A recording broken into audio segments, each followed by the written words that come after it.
Here we go. Let's start with the very, very, very, very best. I'm gonna start with Soul Silver and Heart Gold. Is Heart Gold here in between the options? Yeah, there we go. Soul Silver and Heart Gold are triple, quadruple S quality kind of games.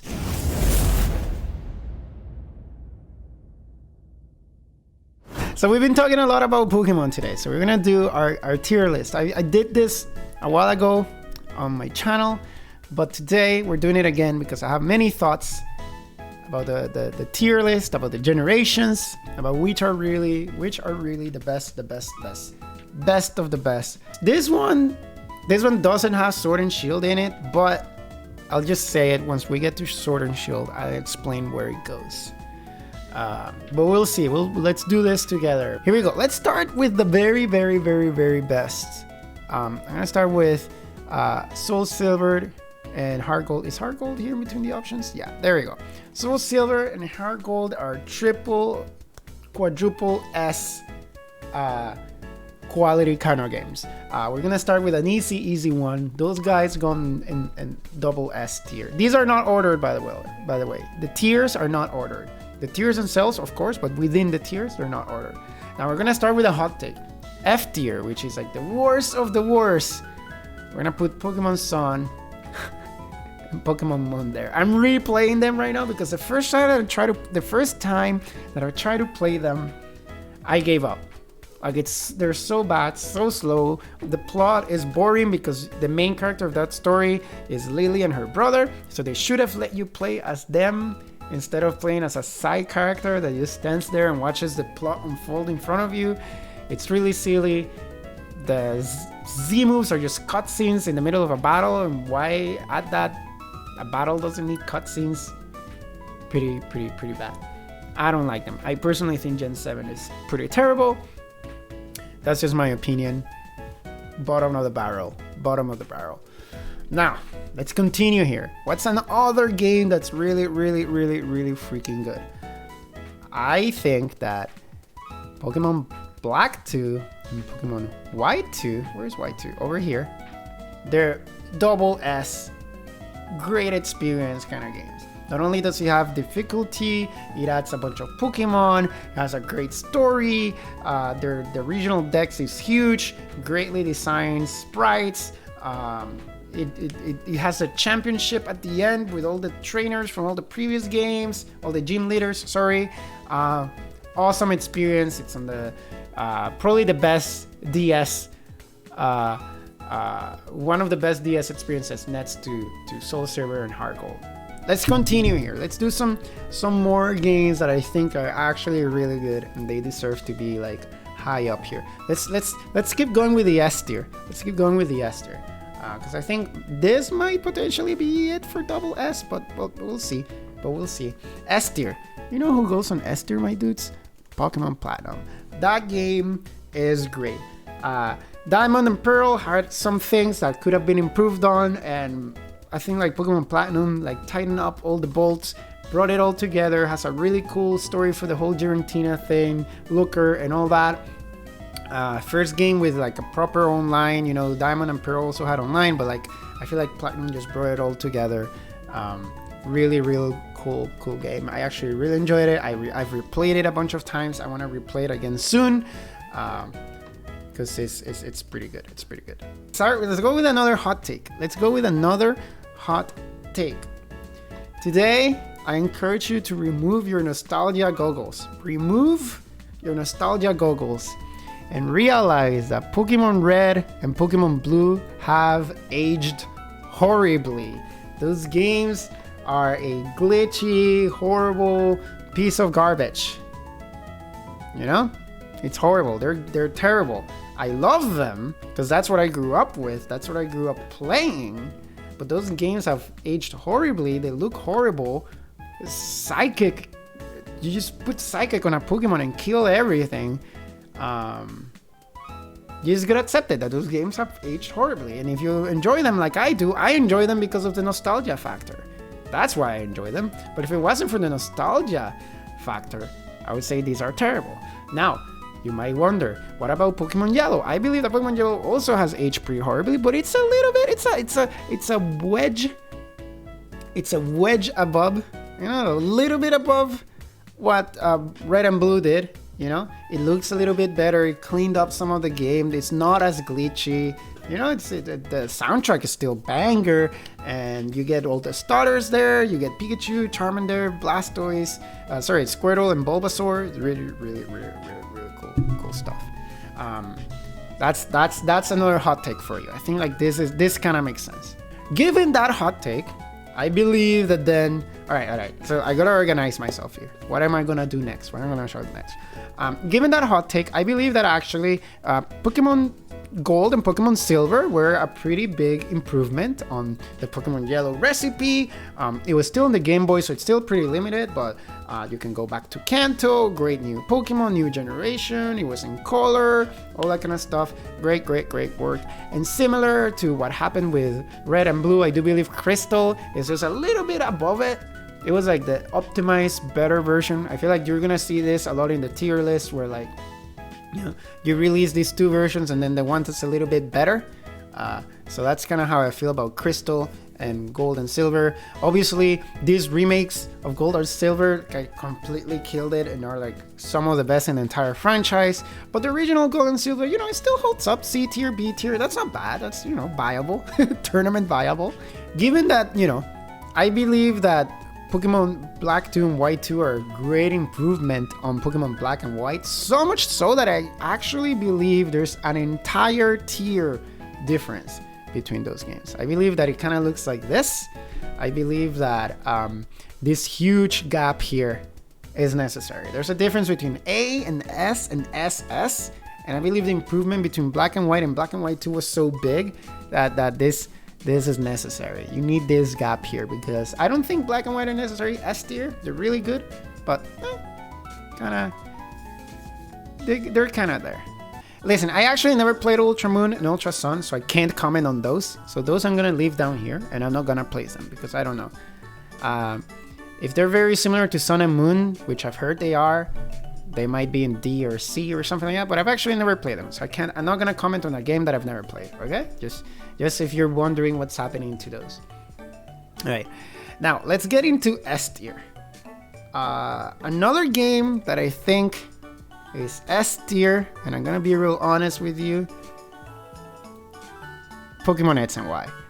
Pokemon X and Y added some of the best things about modern Pokemon. Mega Evolutions, probably the best online that Pokemon has ever had, the best multiplayer with like the little passerby feature and like the online people and your friends and acquaintances. Wonder Trading is so cool. During the game you get not only do you get multiple legendaries, but during the game you get 2 starters, one from Gen 1, one from Gen 6. It's really cool. I think like Pokemon X and Y is an S tier game, Pokemon game. First 3D game. It looks amazing.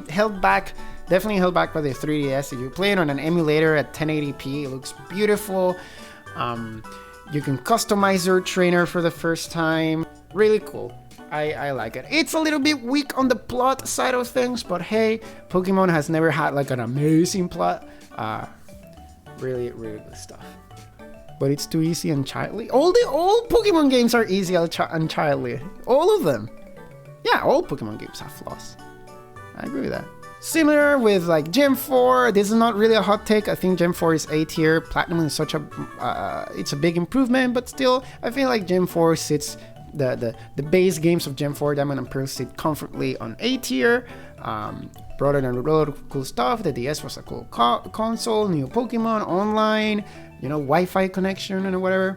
Really cool stuff. I'm comfortable with putting them here.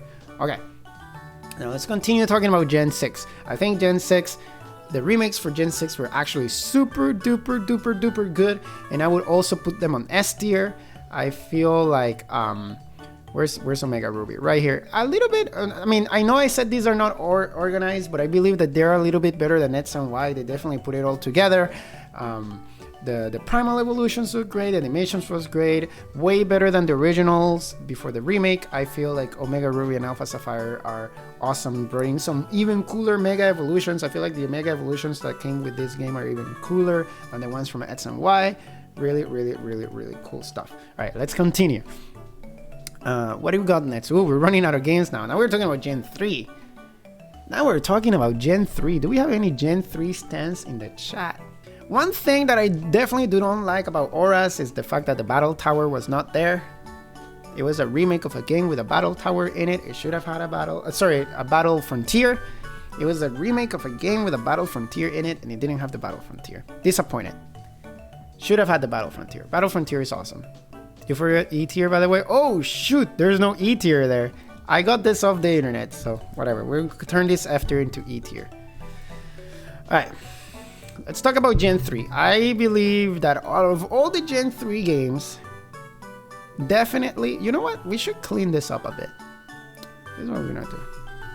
Because this is a little bit more accurate. Move this here. And remove this. Oh, that is so much better. That is so much better. That is so much better. That's a more cleaned up tier list. I think like we had one more tier that was unnecessary. Emerald, I'm a huge fan of Emerald. I have huge nostalgia glasses for it. The Battle Frontier is amazing. It's probably the best Gen 3 game. I believe that Emerald is the best of all of the Gen 3 games, followed by Fire Red and Leaf Green, and then Ruby and Sapphire at the bottom. Therefore, I organize them literally in that way. I feel like Emerald is S tier, best Gen 3 game. If you want to play any game before the split between Special and any game before Gen 4, out of all the pre-Gen 4 games, Emerald is definitely the best one. In the same manner, I put Fire Red and Leaf Green in A tier, and then Ruby and Sapphire on B tier. That's kind of how I see it. I believe that the best Game Boy Advance experience of Pokemon, the best Game Boy experience before you don't went into the DS, the best Game Boy experience you'll find on Emerald. And then you'll have Fire Red and Leaf Green, and then you have Ruby and Sapphire tied with Crystal. So let's talk about Let's Go Eevee and Let's Go Pikachu. A lot of people don't count them as mainline. Some people do. For the sake of argument, I'm gonna add them here. I believe like Let's Go Pikachu and Let's Go Eevee are fine. They're fun. A lot of nostalgia. I like them. I played through them. I think they're fun. I actually haven't finished it. But I still want to go back and finish it. It's not that I didn't finish it because I didn't like it. I would personally put Let's Go Eevee and Let's Go Pikachu on B tier. I feel like they're fun. They're a good time. I wouldn't say like they're the best either. I feel like comfortably easy to put on B tier. If you want to get some nostalgia for Gen 1, definitely go in there. But if you want a true Gen 1 experience that's a little bit more engaging, definitely play the Game Boy Advance versions. I feel like that's way better. But B tier, you know, better than the originals, not as good as the first remakes, can sit comfortably on B tier, you know? I think it was fun, it was nice. But, you know, it does have its weaknesses and, like, you know, very limited decks. But for the nostalgia's sake and all that, I think it's really fun. So that goes in B tier. Now let's talk about Sword and Shield. I believe that currently, I actually really like Sword and Shield. It has a lot of problems. No Dational decks, no Mega Evolutions, Dynamaxing is kind of a gimmick, blah, blah, blah, blah, blah, blah, blah. I do love the new designs. I love the wild area. The plot is kind of meh, but like I love the tournaments that you can do. As instead of the Elite Four at the end. Battle Tower is fun. The online is fun. Shiny hunting is fun in this game. They've made it so much easier. Breeding competitive Pokemon is so much easier. It's on the Switch, which is great. The online sucks, but you know, whatever. I would currently put, and this is being recorded a week after the DLC was announced. I would currently put Sword and Shield in A tier. I would put it in A tier, probably at the top of A tier. Like I think it has a lot of weaknesses, but it gets up there. It gets up there. However, if the DLC is as good as it seems and it adds a lot to it, and we get more Pokemon added to the game. And the plot is as good as it seems to be, and it adds rates with legendaries and all that kind of stuff. It looks really good. I believe that it can go as high as S tier or double S tier, but we'll have to wait until the game is actually updated and the DLCs out. Right now, I think it's a pretty solid A tier. Let me know if you agree in the chat or the comments. But I do think it has the potential to go between S and double S tier. But for now, it sits comfortably at A until the DLC comes out. Alright, if you're watching this later on YouTube, let me know what you think in the comments. How would you change my tier list? What would you add? What would you remove? Where would you put Ultra Sun and Ultra Moon, which I never played? And make sure to like, comment, and subscribe. And I'll see you in the next video. Peace.